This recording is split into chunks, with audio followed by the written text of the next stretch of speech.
네, 그럼 지금부터는 일본과 미국을 차례로 연결해서 오늘 청와대 결정에 대한 반응 하나씩 살펴보겠습니다. 먼저 도쿄로 가보겠습니다.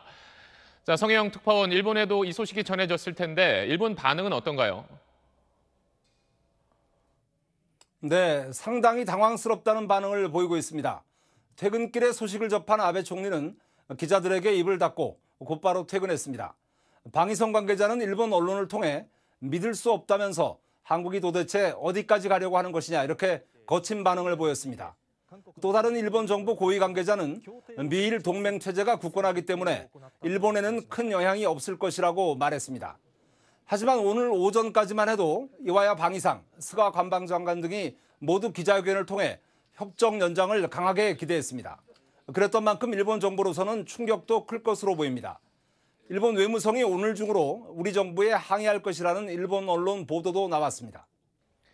설마 했던 일이 이제 현실이 되자 당황하는 것 같은데 군사정보 교류가 어려워지면 일본으로서도 타격이 꽤 있겠죠?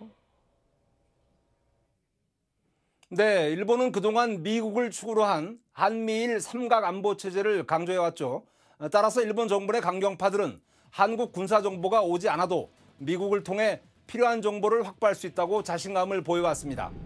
하지만 보충 장치가 있더라도 당장 한일 간의 직접적인 군사정보 교류가 막히면 일본도 타격은 있을 겁니다. 특히 최근 북한이 잇따라 단거리 미사일을 발사했기 때문에 시기적으로도 부담입니다. 자, 그런데 아베 정권은 그동안 이제 안보를 위해서 개헌을 해야 한다. 그 점을 강조해 왔는데 오늘 결정으로 이 부분이 어떤 그 아베 정권의 정책에 영향을 끼칠 수도 있지 않을까요? 네, 줄곧 개헌을 향해 달리고 있는 아베 정권으로서는 이번 협정 불연장을 일종의 안보 위기로 강조할 가능성이 커 보입니다.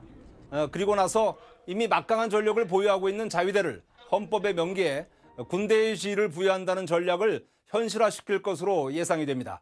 지금까지 도쿄에서 전해드렸습니다.